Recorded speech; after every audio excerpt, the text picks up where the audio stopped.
با هم در خانه خداوند جمع میشیم تا نام عظیم او را با هم بپرستیم. چند وقتی از این چیزی فکرم رو مشغول کرده که خدا چقدر محبت است. میگیم خدا آنقدر محبت است، ولی انگاری درصد یا چقدر محبت هست رو باید بیشتر بهش فکر بکنیم.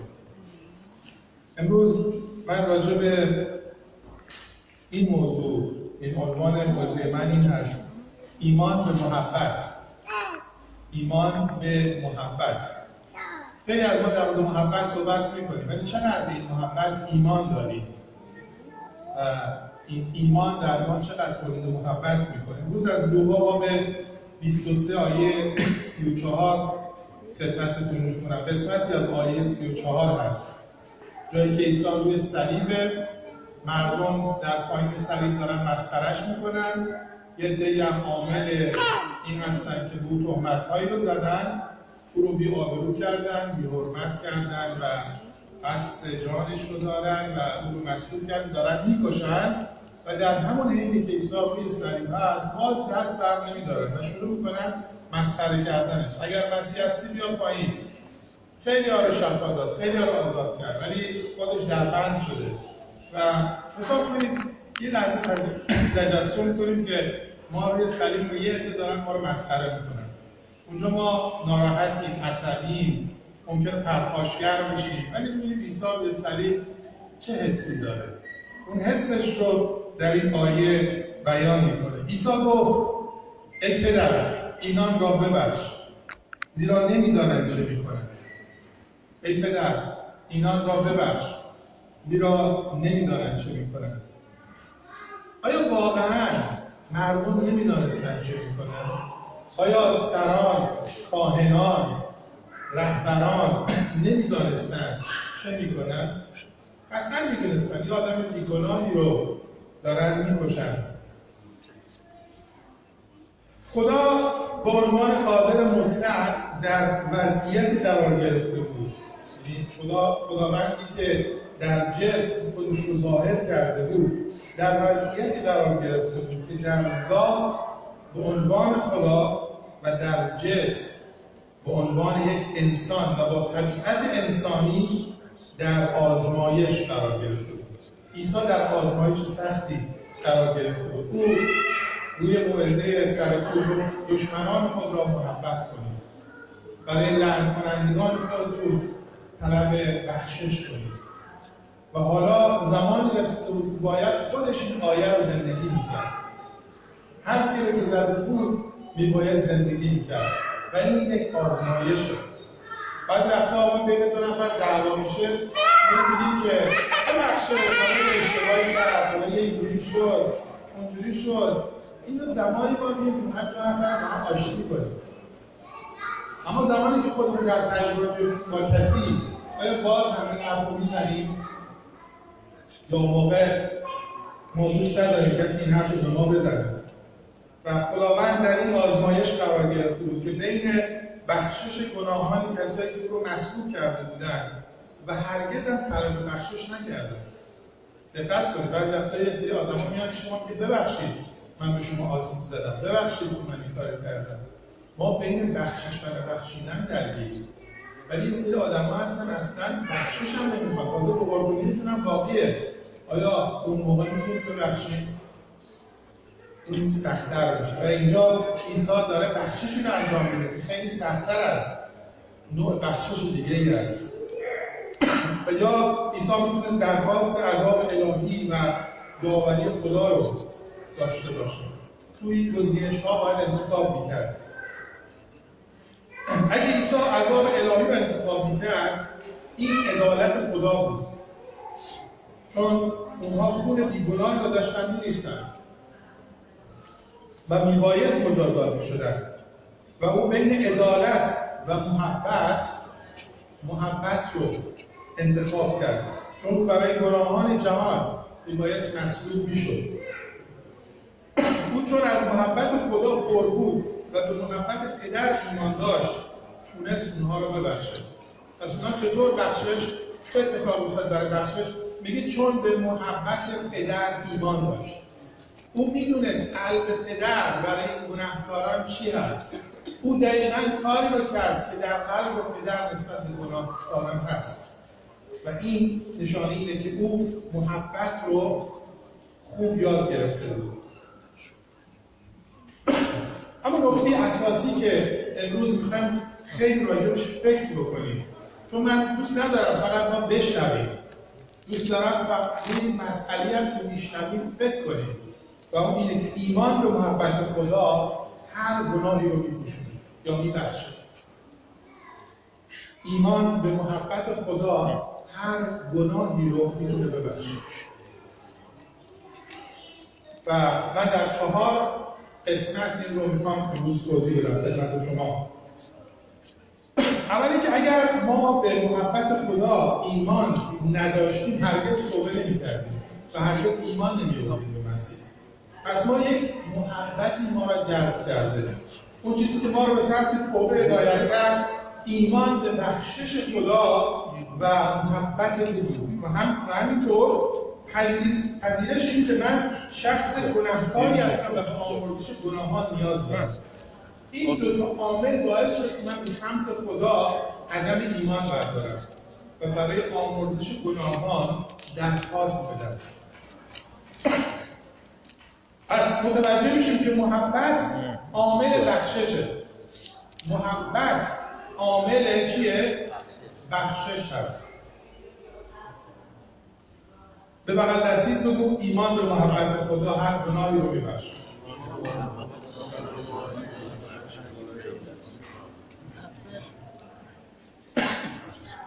پس همیشه ما بین عدالت و محبت درگیریم. ما در تمام زندگیمون بین عدالت و محبت چی هستیم؟ درگیریم. اما آنچه که خدا از ما میخواد محبت نه عدالت.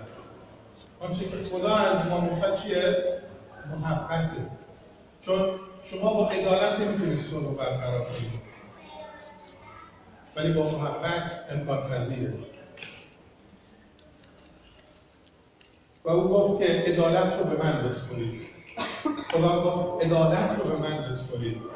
شما مأموریت دارید که محبت کنید. شما مأموریت دارید که محبت کنید. هر که محبت میکنه خدا رو میشناسه. این که اول یوحنا 4:7 میگه. هر که محبت میکنه خدا رو شناخته. اما کسی که محبت نمیکنه هنوز خدا را نشناخته است. کسی از عیسی طلب بخشش نکرد، اونها که پایین صلیب بودن. عیسی داوطلبانه همه رو بخشید، چون به محبت خدای پدر ایمان داشت. اگه کسی از شما طلب بخشش میکنه، شما به اندازه‌ای که محبت خدا رو چشیدید میتونید ببخشید. اگه بخشیدن برای شما سخته، یعنی که محبت خدا در شما کم شده. یعنی ظرف محبت الهی در شما به پایین ترین حد خودش رسیده. در مورد محبت، در مورد بخشش من یه چیزی خدمتتون بگم.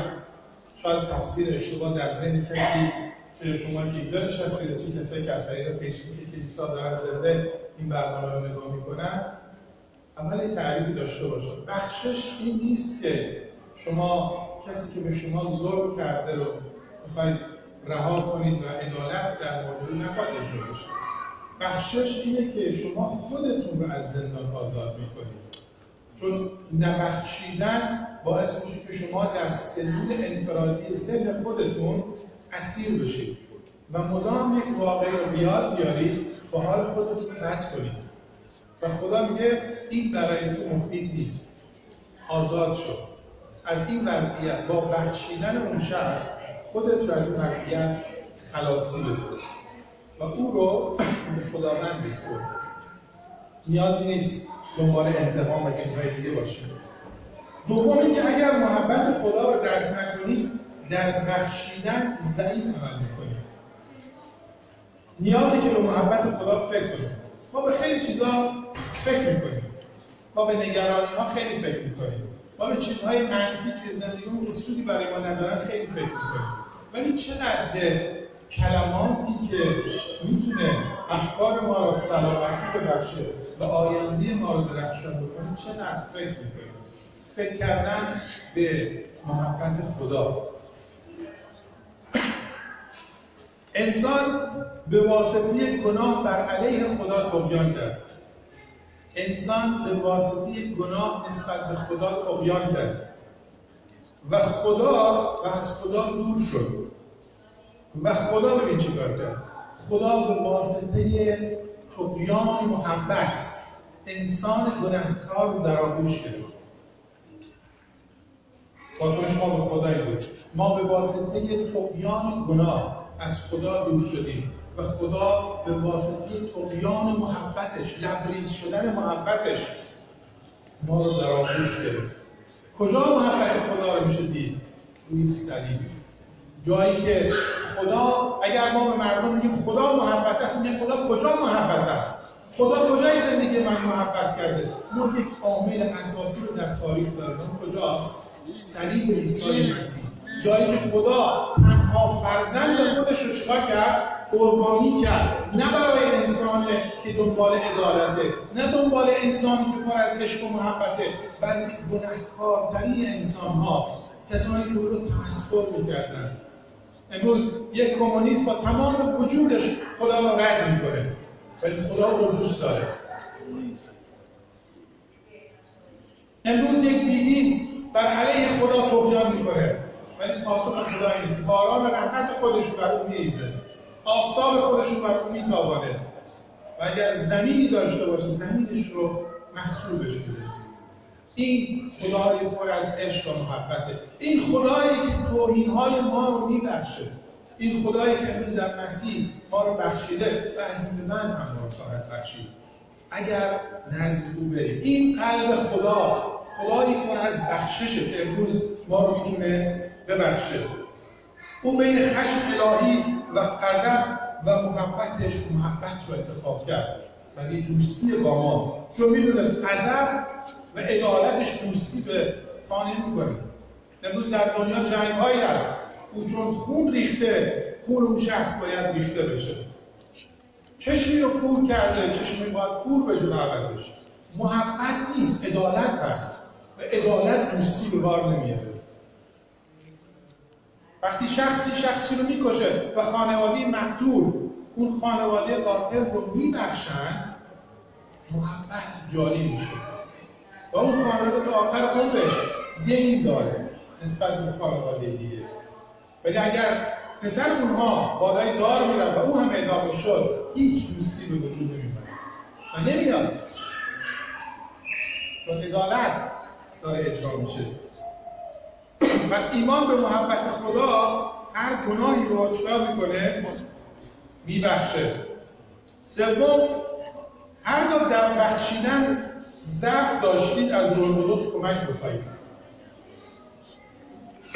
وقتی شخص یا اشخاصی در حق ما بد میکنن بنا به کاری که اونها انجام میدن، ما آسیب میبینیم و شدت این آسیب بستگی به کار اونها داره و ما هم از نظر فکری و هم از بعد احساسی آسیب میبینیم و فکر ما مدام اون خاطره رو مرور میکنه و احساس ما هم درگیر اون موضوع میشه و این در چهره ما اثر میذاره. شخصی که نبخشیده چهرهش معلومه، در همه فکره یک کلمه میتونه رو به هم بریزه. او هیچ کنترلی روی احساساتش نداره. هر کسی اسم اون شخص و اشخاص رو بیاره که آزار دادن، حالش بد میشه، از نظر احساسی به هم میریزه، میگه بحث رو عوض کن. روی تصمیم‌های ما اثر میذاره، روی اعتماد ما تأثیر میذاره و به طور کلی ما رو بیمار میکنه و ما با بیماری عدم بخشش مواجه میشیم و تمام زندگی ما دچار این بیماری هورمون میشه و آرامش و شادی و سلامتی ما رو به خطر میندازه.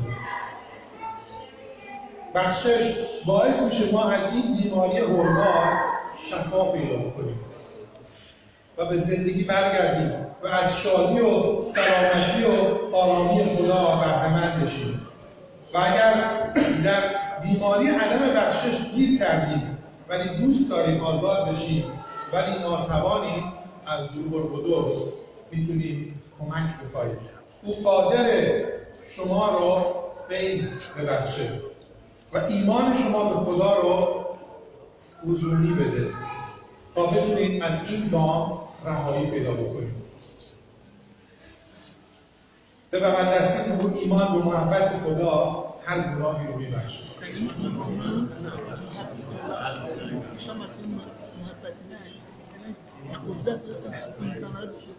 چهارم، عیسی مسیح با بخشیدن اونها باعث نجات بسیاری از اونها شد. عیسی با بخشیدن اونها باعث نجات خیلی از اونها شد. یه مرور کوتاهی بکنیم از زمان دستگیری عیسی تا مرگش و بعد از اون قیامش. ببینید چه اتفاقی در این چند روز افتاد. فقط در چند روز ببینید چه اتفاقاتی رخ داد. اول اینکه پتروس متوجه کار بدش میشه و توبه میکنه و به سوی عیسی برمیگرده. توی لوقا باب 22 آیه 61 و 62. باب 22 آیه 61 و 62 اینطور میگه که آنگاه خداوند روی گرداند و به پتروس نگاه کرد و پتروس سخن او را بیاد آورد که گفته بود امروز پیش از بانگ خروس 3 بار مرا انکار خواهی کرد. پس بیرون رفت و به تلخی بگریست. توبه کرد.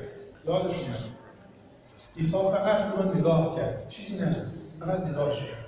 و نگاه عیسی اینقدر نافذ بود که ذهن او مرور کرد آنچه که عیسی به او گفته بود. دومی که بین پیلاطوس و هیرودیس یه دشمنی بود، ولی زمانی که عیسی رو دستگیر کردن در باب 23 لوقا آیه 11 و آیه 12 اینطور میگه که هیرودیس و سربازانش نیز به او بی‌حرمتی کردند به عیسی و به استهزایش گرفتند. سپس ردای فاخر بر او پوشاندند و نزد پیلاطوس باز فرستادند. در آن روز هیرودیس و پیلاطوس بنای دوستی با یکدیگر نهادند، زیرا پیشتر دشمن بودند. عیسی هیچ حرفی نمیزد، فقط حضورش داره دوستی به وجود میاره. نگاهش داره قلب یه نفر رو به توبه برمیگردونه. هیچ صحبتی نمیکنه. چرا؟ چون پر از عشق و محبت خداست. سومی که اون دزد بالای صلیب آمرزی گناهان رو در دقیقه 90 به دست آورد. اون دزد بالای صلیب باز در لوقا باب 23 آیه 42 و 43 میگه که سپس اون دزد گفت ای عیسی چون به پادشاهی خود رسیدی مرا نیز به یاد آور. عیسی پاسخ داد آمین به تو میگویم امروز با من در فردوس خواهی بود. اینجا عیسی سخن میگه روی صلیب. و چهارم فرمانده و سربازانی که مأمور به صلیب کشیدن عیسی بودند اعتراف کردند که به راستی او پسر خدا بود. این رو هم باز پایین صلیب ما این رو ببینیم که اون فرمانده نظام و سربازانش اعتراف میکنن که اون پسر خدا بود. و پنجم مردم و کاهنانی که زیر صلیب بودند و او مسخره میکردند و به او تهمت میزدند از دعای بالای صلیب عیسی مسیح بهره‌مند شدند و خیلی از اونها نجات پیدا کردند. اینو کجا میگه؟ اینو در اعمال رسولان باب 6 آیه 7 میگه 6-7 میگه که پس نشر کلام خدا ادامه یافت و شمار شاگردان در اورشلیم به سرعت فزونی گرفت و جمعی کثیر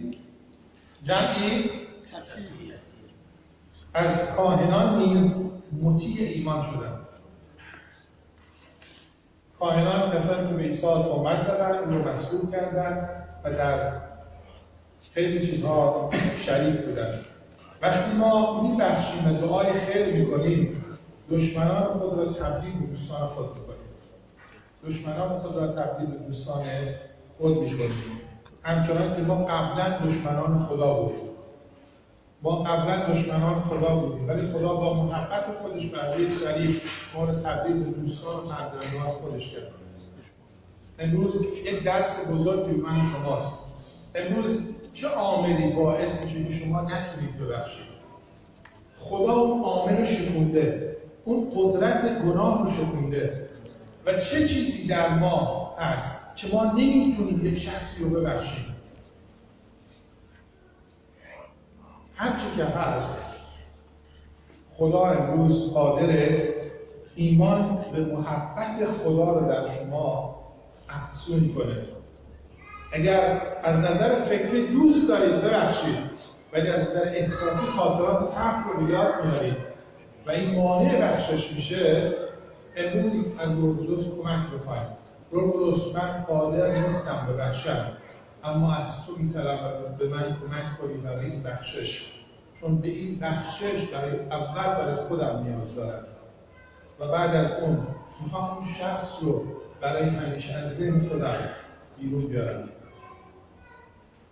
سوال خودمون خم کنید در وجود خداوند و میخوایم با هم دعا کنیم برای آنچه که امروز شنیدیم و یادآوری کنیم که امروز این بخشش رو ما دریافت کردیم و از خدا بخوایم که در این بخشش به ما کمک کنیم. یاد بیاریم که اگر ما به محبت خدا ایمان نداشتیم هرگز توبه نمی‌کردیم. اگه محبت خدا رو درک نکنیم در بخشیدن ضعیف عمل می‌کنیم. و اینطور هر وقت در بخشیدن ضعف داشتیم از روح القدس کمک بخواهیم. و عیسی مسیح با بخشیدن افرادی که پایین صلیب بودن باعث نجات خیلی از اونها شد. امروز شاید بخشش ما باعث نجات جان شخصی بشه. امروز شاید در زندگی ما از دست برادر، خواهر، پدر، مادر، برادر، خواهر ایمانیمون، همکارمون، دوستانمون، شاید از یک شخصی رنجشی پیدا کردیم و حالمون خیلی بده. امروز از روح القدس بخوایم خداوند رو بیا و من رو شفا بده. خداوند رو دعا میکنم به اسم عیسی مسیح قلب خودت رو به من بده. قلبی پر از عشق و محبت. قلبی که از طریق فیض بیکران خودت میبخشی. خداوندا اسمتی از این فیض رو من میخوام. امروز خداوندا ناتوان در بخشیدن. خداوندا به من کمک کن. من رو یاری بده. خداوندا من به سلامتی، شادی و آرامی تو نیاز دارم. اما این نبخشیدن حال من بد کرده و من رو در این وضعیت بد رها کرده. خداوندا بیا به من شفا بده.